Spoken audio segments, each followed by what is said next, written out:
Emotional self-control is one of the most underrated yet powerful traits a person can develop. It's the ability to stay calm, collected, and intentional in the way you respond to people, situations, and emotional triggers. In the context of relationships and personal influence, emotional self-control is not only a sign of inner strength, but also an invisible force that draws others toward you, especially when paired with silence and softness. In modern society, we are often encouraged to speak out quickly, express everything we feel, and never hold back. While expression is important in the right context, the ability to hold back strategically and with purpose can actually create more impact than constantly reacting. Silence is not suppression, it's not weakness or fear, it's awareness and choice. When someone is silent in a moment of pressure, it often suggests that they are choosing their response rather than reacting automatically. That moment of pause reveals a powerful truth. This person is in control of themselves, and in both personal and romantic dynamics, this is incredibly attractive. People tend to underestimate just how magnetic emotional self-control can be. Imagine someone in a heated conversation. One person is yelling, defending themselves, trying to win. The other is calm, measured, and composed. Who do we end up respecting more? Who draws our attention? Almost always, it's the person who doesn't lose their cool. Emotional self-control is tied directly to self-respect. It says, I don't need to convince you of anything. I know who I am. This kind of self-assured silence invites curiosity. In romantic settings especially, when a person stays calm and unbothered, it can drive others to wonder, why isn't she reacting? Why doesn't she seem affected? That mystery often initiates pursuit. It doesn't mean playing games or withholding feelings in an unhealthy way. It means understanding the power of delayed response, the power of not making yourself emotionally available to every situation or person immediately. Silence and emotional control also offer clarity. When you choose not to respond right away, you give yourself the time and space to understand your own feelings first. You're not being led by emotion, you're being led by clarity. This leads to better decisions and healthier communication overall. When you're silent, you're not just ignoring someone, you're processing, you're thinking, what is the best way to respond? This helps avoid arguments, misunderstandings, and emotional outbursts that you may later regret. In addition, emotional self-control is a reflection of discipline. In the same way that someone trains their body through consistent effort and practice, emotional strength is trained through restraint, reflection, and intentionality. And just as physical strength is admired, so too is emotional strength, perhaps even more so. We live in a world where impulsiveness is common and reactivity is expected. So when someone breaks that pattern, when they pause instead of explode, when they stay composed instead of desperate, it signals that they are different, they stand out, and often standing out is what leads others to chase you, to want to be around you, and to value your presence. Another aspect to consider is emotional safety. People are drawn to those who are emotionally stable because it creates a sense of safety. When someone knows that you won't lash out, overreact, or break down at the slightest difficulty, they feel more secure around you. That security becomes a magnet. Emotional self-control tells others, you can trust me. I won't turn chaos into more chaos. This kind of quiet strength doesn't need to shout to be heard. It simply exists and people feel it. In romantic dynamics, emotional self-control also prevents the trap of over-pursuing. Many people fall into the pattern of chasing too hard, giving too much, too soon, thinking that more attention will create more connection. But often it has the opposite effect.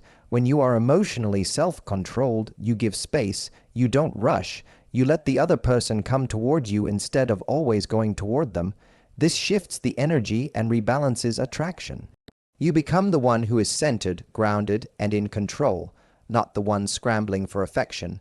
It's also important to mention that emotional self-control does not mean emotional coldness. You can be warm, kind, and even vulnerable, but still grounded. You're not bottling up emotions, you're channeling them wisely. There's a difference between reacting emotionally and responding emotionally. Reaction is immediate, impulsive, and often fueled by insecurity. Response is measured, thoughtful, and guided by self-respect. To cultivate emotional self-control, one must practice mindfulness, self-awareness, and patience. It doesn't happen overnight. It begins with noticing your impulses and asking yourself, do I need to say this right now? Is this worth reacting to? Am I trying to control the situation, or am I grounded in who I am? Over time, the habit of self-restraint becomes second nature, and with it comes a new level of personal power and peace. In conclusion, emotional self-control is not about silence for silence's sake. It's about valuing your peace, protecting your energy, and respecting yourself enough to choose when, how, and if you respond. That level of self-mastery is deeply attractive, because in a world full of noise, the one who stays silent and calm becomes unforgettable. In the journey of human relationships, whether romantic, social, or professional, there is an often overlooked yet powerful force, the magnetic pull of mystery and grace. These two qualities, when cultivated intentionally, create a subtle but irresistible charm. Many people assume that to be noticed, desired, or respected, they must constantly assert themselves, speak loudly, or display their accomplishments. But in truth, there is a deeper form of influence, one that flows from restraint, presence, and elegance. This is the power of being mysterious and graceful, of not giving away everything at once, and of allowing others to discover you slowly. Mystery begins with not revealing everything about yourself immediately. It is not about being secretive or deceptive. Rather, it is about allowing space for curiosity to grow. When someone knows everything about you within the first few encounters, there is little left to explore. But when you show pieces of yourself with intention, when you speak selectively, and when you allow silence to exist in conversations, you invite others to engage more deeply. They begin to ask questions, to wonder, to pay attention in a different way. This natural curiosity is the foundation of emotional and psychological attraction. It creates a sense of anticipation, and anticipation is often more powerful than immediate gratification. Mystery also shows that you have a rich inner world. You are not dependent on external validation or constant attention. When you don't rush to fill the silence, when you don't overshare in a desperate attempt to connect, you communicate something far more profound, that you are content in your own space, that you are worth discovering, and that your depth is not something to be handed over but earned through genuine connection. People are drawn to what they don't fully understand. When you embody quiet confidence, you become like a beautiful book with a cover that intrigues people, not because it screams, but because it invites them to read more. Grace is the sister of mystery. It is the way you carry yourself, the tone of your voice, the softness in your gestures, the way you respond rather than react. Grace doesn't shout. It doesn't demand attention. Instead, it creates an atmosphere where people feel safe, respected, and seen. When you are graceful, your presence brings ease to those around you, and this calm presence is incredibly magnetic. People may not always remember exactly what you said, but they will remember how they felt when they were around you. And if your presence brings peace, they will want to return to it again and again. In many cases, being graceful means holding yourself with dignity, even when the situation invites you to act otherwise. It means choosing kindness when you're tempted to be harsh, choosing silence when you're provoked, and choosing composure when emotions rise. These are not signs of weakness, but of emotional maturity. They show that you do not let external circumstances dictate your behavior. Instead, you remain centered and calm, no matter what storms you encounter. This level of self-control creates an aura of stability, and in a world where many people are ruled by impulsiveness, such stability is rare, and therefore highly attractive. There is also a certain timeless beauty to grace. Trends and behaviors come and go, but grace is eternally elegant. Think of the people who are most admired in history, in literature, or in your own life. Often, they are remembered not for how loud they were, but for how refined, poised, and grounded they remained. Their energy was magnetic, not because it overwhelmed others, but because it invited others in. Grace is not about being perfect. It's about being intentional with your presence. It's about treating others with respect while still maintaining your boundaries. And when combined with mystery, grace makes people not only attracted to you, but emotionally invested in you. Together, mystery and grace create a powerful combination. One sparks curiosity, the other builds trust. One keeps people intrigued, the other keeps people connected. When you live with mystery, you don't seek to impress everyone. You let your energy speak. When you move with grace, you don't need to control others. You simply influence through the power of example. And people will notice, not all at once, not loudly, but gradually, deeply. They will begin to wonder why your presence feels different, why your silence feels rich, why your calm feels contagious, and they will begin to lean in, wanting to be closer, to understand more, to earn your attention. This kind of magnetism is not about manipulation. It is about authenticity paired with restraint. It is about knowing your value so deeply that you don't need to constantly prove it. You become the one who allows others to come toward you, not because you chase them, but because you've created a space where people feel compelled to enter. You become the one who is remembered, not for being loud or flashy, but for being steady, gracious, and quietly powerful. So if you ever feel like you need to do more, say more, or be more to earn someone's attention, remember this.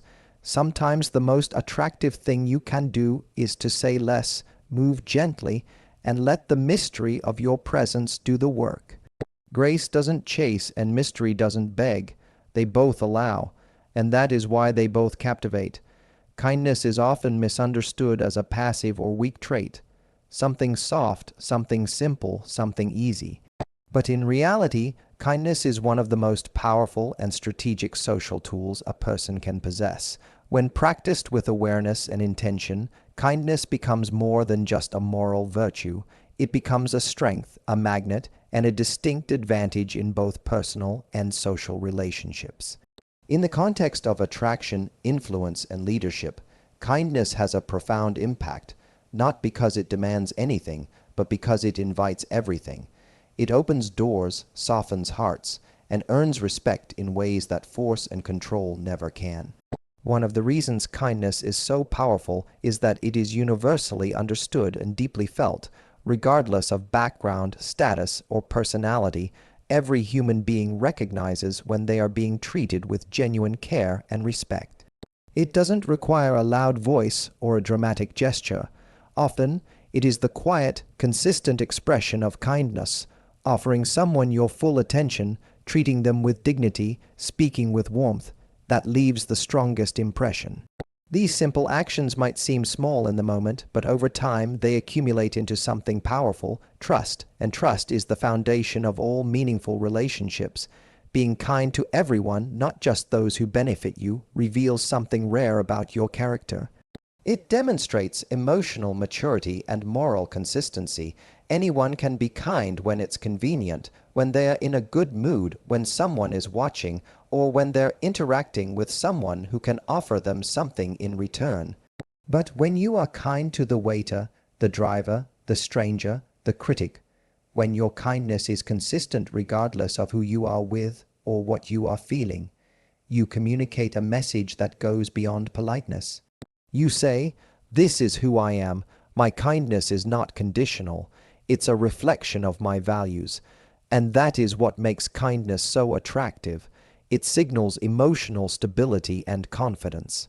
It shows that you are secure in yourself, that you don't need to put others down to feel strong, and that you are not reactive or fragile in the face of challenge. People naturally gravitate toward those who make them feel safe, accepted, and understood. When someone is kind, they create a space where others can relax, open up, and be themselves without fear of judgment. That emotional safety is rare, and it makes your presence not just appreciated, but cherished. In romantic dynamics, kindness is often underestimated in favor of traits like charisma, mystery, or physical attractiveness. But while those qualities may spark initial interest, kindness is what sustains and deepens connection. It is what makes someone feel valued on a deeper level. A person may be drawn to charm, but they stay for kindness. It's the kind word in the middle of a hard day. It's the patience when someone is struggling. It's the thoughtfulness that doesn't need to be announced. These small acts of goodness make people feel seen, not as tools or trophies or temporary distractions, but as real, complex human beings. Kindness also empowers you socially. Contrary to the belief that nice people finish last, people who are genuinely kind often gain more influence than those who rely on dominance or manipulation. Why? Because kindness builds alliances.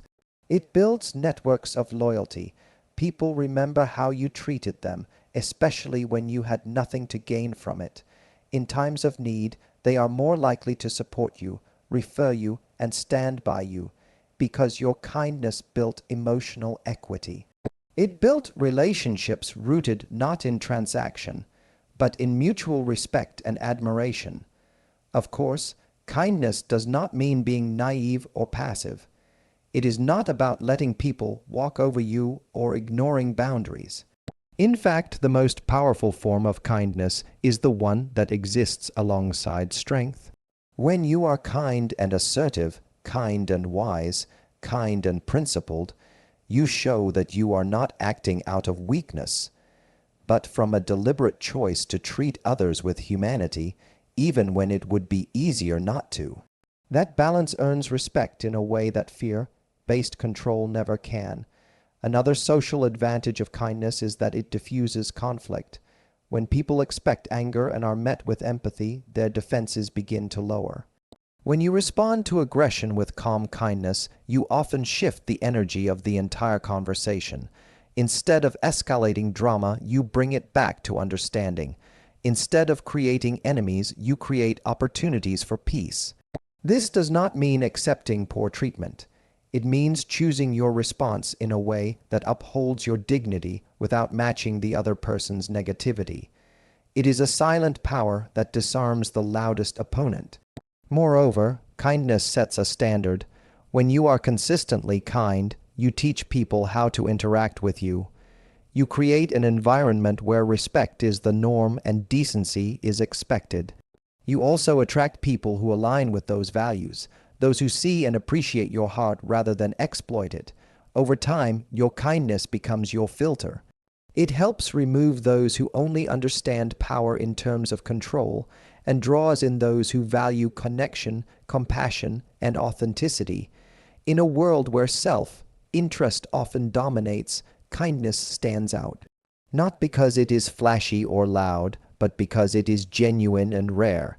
It is a quiet strength, a social intelligence, and a reflection of self-worth. When you lead with kindness toward others, toward yourself, you don't just become someone people like. You become someone people respect, someone they trust, someone they chase, not because you tried to impress them, but because you made them feel safe, valued, and understood. Attraction is often misunderstood. Many people believe it comes from being physically appealing, socially dominant, or constantly available to others. But the deepest, most lasting form of attraction is not rooted in how you look or how loudly you express yourself. It is rooted in how you value yourself. When you truly understand your worth, everything about your presence changes. You stop trying to convince others to notice you, and instead you allow your self-respect to do the talking. You stop begging for attention, and you begin to command it, not by force, but by silent confidence. That shift from needing validation to living in self-worth is where true attraction begins. At the heart of this is one powerful truth. People are drawn to those who seem secure in who they are. When you walk into a room, engage in conversation, or show up in a relationship with self-respect and emotional poise, others take notice. Not because you're trying to prove yourself, but because your calm energy makes an unspoken statement. I know my value, and I don't need to perform to earn your approval. This kind of confidence is quiet. It doesn't shout or seek reassurance. Instead, it rests in certainty, and people feel that. They sense when you are grounded in yourself. And ironically, the more secure you are in your own value, the more others begin to chase your presence, not out of obligation, but out of curiosity and admiration. Self-value means you do not lower your standards to be accepted. You do not shrink yourself to fit into someone else's life. You are kind, but not a pushover. You are open, but not desperate. You are emotionally available, but not emotionally dependent. These qualities make you rare. And people are naturally drawn to what is rare. When others realize that your time, your energy, your love, and your attention are given with intention, not handed out freely just to earn favor, they start to value it more. And in doing so, they begin to value you more. The way you carry yourself is a direct reflection of how you see yourself. If you constantly chase others, overgive, or make yourself too available without reciprocation, you are sending a silent message that your worth depends on someone else's approval. But when you pause, when you pull back, when you give space, when you choose not to react or overextend, you are saying, I don't need to chase, I attract. This subtle shift in energy makes all the difference in how others experience you. They begin to feel that your presence is not guaranteed, and this scarcity creates value. In romantic relationships, especially, the need to feel desired can often lead people into patterns of overpursuit. But ironically, the more you chase, the less you are chased. This is not because you are doing something wrong, but because constant pursuit communicates availability, predictability, and sometimes even insecurity. When someone always knows where you stand, always knows you'll be there, always sees you putting in the effort, it creates an imbalance. It removes the mystery, the anticipation, and the natural rhythm of mutual interest. But when you have self-value, you understand that connection must be two-sided. You give, but you also allow space for the other person to give back. You don't beg, you observe, you don't cling, you trust. You don't demand attention, you become someone who naturally receives it. The beauty of self-value is that it also protects you from settling. When you know what you deserve, you stop entertaining behavior that disrespects, diminishes, or disregards you. You no longer need to force conversations, convince someone to care, or tolerate inconsistency, because your worth is not up for negotiation, and that level of clarity is not only empowering, it is deeply attractive. People begin to realize that being in your life is a privilege, not a right. They must earn your trust, your time, your intimacy. And when they do, they treasure it, because they understand it's not something you give lightly.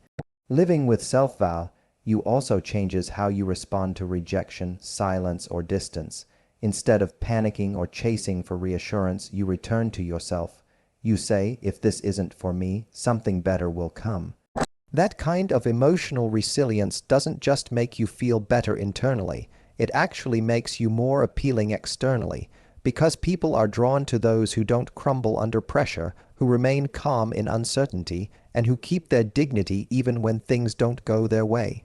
When you truly live from a place of self-value, your standards are no longer rooted in fear, but in love for yourself. You no longer settle for attention when you know you deserve connection. You no longer accept inconsistency when you know you deserve effort. And you no longer cling to what confuses you when you know clarity is your right. This internal clarity becomes your external magnet. You attract people who see your value because you never stopped seeing it yourself. And so, the greatest secret to being chaste, to being respected, and to being loved in a healthy, sustainable way is not about changing who you are. It's about remembering who you are. It's about standing firmly in your self-worth even when it's hard. Even when it's lonely, even when no one else sees it yet, because when you lead with self-respect and when you align your energy with your value, you no longer have to chase anything. What's meant for you will recognize you, and it will come closer, not because you forced it to, but because you became someone worth coming close to.